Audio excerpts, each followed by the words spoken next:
Hello students, VS classes for you में आपका फिर से स्वागत है। आज हम करेंगे एनसीईआरटी क्लास 6 का इंग्लिश का चैप्टर नंबर 3 तारोज रिवार्ड। इस चैप्टर में जो कहानी है वह एक गरीब लड़के की कहानी है जो कि लकड़ियाँ काटने का काम करता है। वह एक बड़ा ही मेहनती लड़का है और अपनी मेहनत से वह इतना धन कमाना चाहता है कि वह अपने माँ बाप की इच्छाओं की पूर्ति कर सके। तो इस कहानी में जो बताया गया है कि कैसे उस लड़के को एक इनाम मिलता है, कि रिवार्ड मिलता है, जिससे कि वो अपने माता पिता की सहायता कर पाया। तो चलिए पढ़ते हैं ये कहानी। कहानी पढ़ने से पहले ये कुछ वर्डिंग्स है, ये पढ़ लेते हैं। This is a story about a thoughtful and loving son. He works hard to fulfil his parents wishes and gets some unexpected help.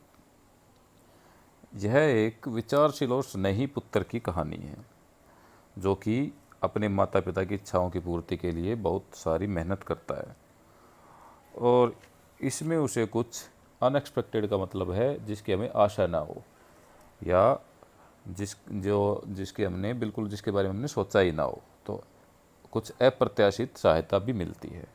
मतलब ये ऐसे बच्चे की कहानी है जो कि अपने माता पिता के लिए मेहनत करता है, उनके लिए धन कमाना चाहता है, और उसे एक अप्रत्याशित सहायता भी मिलती है। क्या सहायता है वह इस कहानी में दिखाया गया है। तो चलिए देखते हैं। A young wood cutter named Taro lived with his mother and father on a lonely hill side. Taro नाम का एक युवा लकड़हारा, वुड कटर लकड़हारा, एक लकड़हारा अपने माता पिता के साथ एक एकांत पहाड़ी पर रहता था। All day long he chopped wood in the forest. Though he worked very hard, he earned very little money. वह सारा दिन वन में लकड़ियाँ काटता रहता था। यद्यपि वह कड़ा परिश्रम करता था तो भी वह नाममात्र का ही धन कमा पाता था। चॉप्ड का मतलब है काटना, छोटे छोटे पीसीज में काटना, छोटे छोटे टुकड़ों में काटना। ठीक है।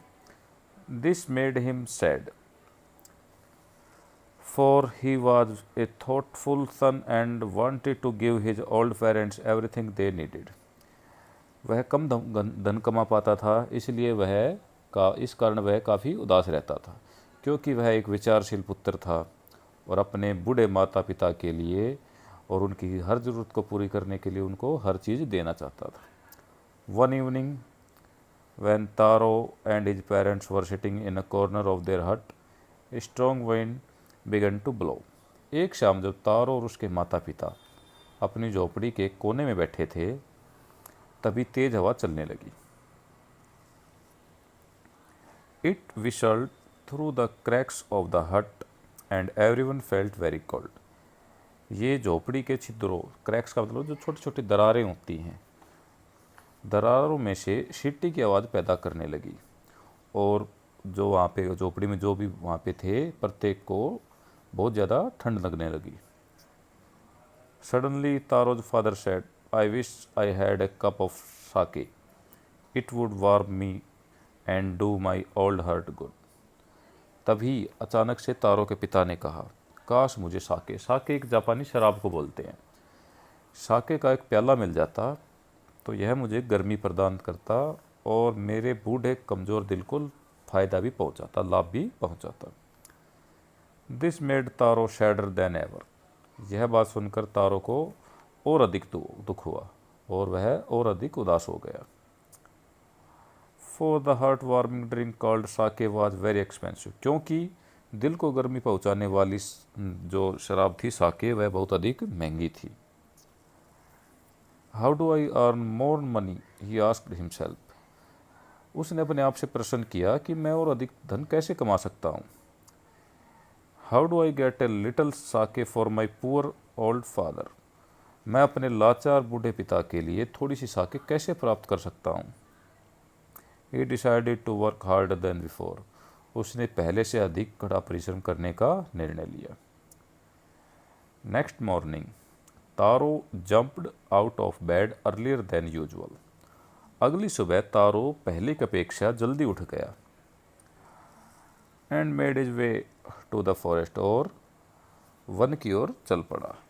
ही chopped and cut, chopped and cut as the sun climbed, and soon he was so warm that he had to take off his jacket.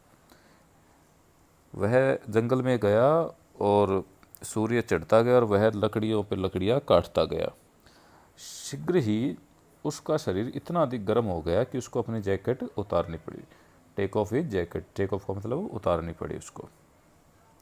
His mouth was very dry, his mouth was dry and his face was wet with sweat. उसका मुंह सूख गया था और उसका जो चेहरा था वो पसीने से भीग गया था।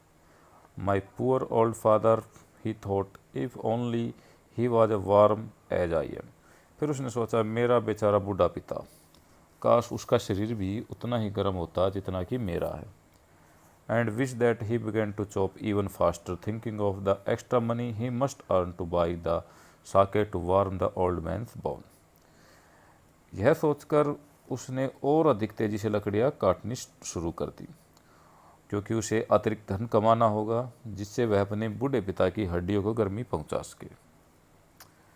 Then suddenly Taro stopped chopping. What was the sound he heard? Could it possibly be rushing water? तब अचानक ही तारो ने कटाई बंद कर दी। उसने जो आवाज़ सुनी वह क्या थी? क्या यह तेजी से बहते हुए जल की आवाज़ तो नहीं थी?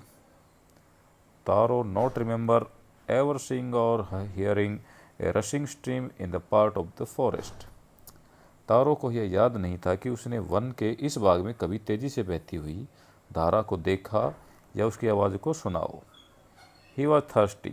The axe dropped out of his hands and he ran in the direction of the sound. उसे प्यास लगी थी। कुल्हाड़ी उसके हाथों से छूटकर नीचे गिर गई और वह आवाज़ की दिशा में भागने लगा। ये कुछ वर्ड मीनिंग्स दिए गए हैं। Whistled through, pass through with a whistling side, मतलब इसका मतलब है कि सीटी की आवाज़ निकालते हुए जो गुजरती है उसको बोलते हैं। जो सीटी की आवाज़ निकालते हुए गुजरती थी, जैसे वो आवाज़ चलती है तो उसकी दरारों में से जो हवा निकलती है बच्चों, तो थोड़ी थोड़ी सीटी जैसी आवाज़ निकलती है, ये उसके बारे में। Cracks, narrow gaps, openings. Cracks का मतलब होता है जो छोटी छोटी जो दरारें होती हैं, जो छिद्र होते हैं, उनको हम क्रैक्स बोलते हैं। जो बिल्कुल ही माइनर क्रैक दरारें होती हैं ना, उनको क्रैक्स बोलते हैं। साके, साके ये एक जापानी जो शराब होती है उसको साके बोलते हैं। एक्सपेंसिव, इसका मतलब होता है महंगा या महंगी, यहाँ पे महंगी शराब। मेड इज वे टू, मतलब वह वहाँ से चला गया, उसने अपना रास्ता बना लिया, वहाँ से चला गया। तारो saw a beautiful little waterfall hidden behind a rock. तारो ने एक चट्टान के पीछे छिपा एक छोटा सा सुंदर जल प्रपात देखा। वाटरफॉल मतलब जल प्रपात या झरना। Kneeling at a place where the water flowed quietly, he cupped a little in his hands and put it to his lips. जिस स्थान पर पानी धीरे से बह रहा था, वह उस स्थान पर घुटनों के बल झुककर उसने थोड़ा सा पानी अपनी हथेलियों में भरा और अपने होठों तक उसको ले गया। Was it water? क्या वह पानी था? और वॉज इट साके? या फिर वह साके थी? He tasted it again and again, उसने उसको बार बार चखा। And always it was the delicious sake instead of cold water, और यह हमेशा उसे ठंडे पानी की बजाय स्वादिष्ट साके जैसा लगा। Taro quickly filled the picture he had with him and hurried home. Picture का मतलब होता है उसके पास जो घड़ा था, वो तारो के पास जो घड़ा था उसे उसने जल्दी से भरा और तेज़ी से घर की ओर चल पड़ा। हरीड का मतलब है तेज़ी से चलना, जल्दी से जाना। The old man was delighted with the साके।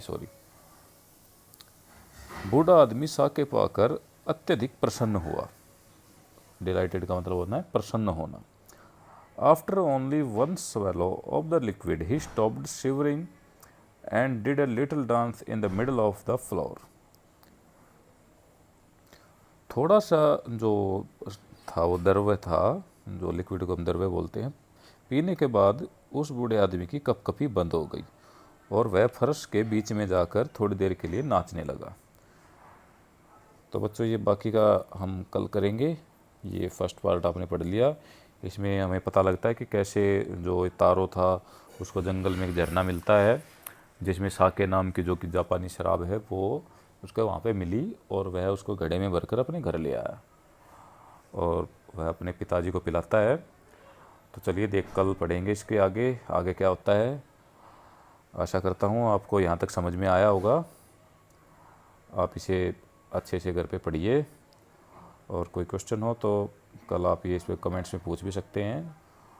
और जल्दी आप ज़्यादा से ज़्यादा हमारे वीडियोज़ को देखिए और हमारे चैनल को सब्सक्राइब भी करिए, और अपने दोस्तों से भी सब्सक्राइब कराइए। धन्यवाद।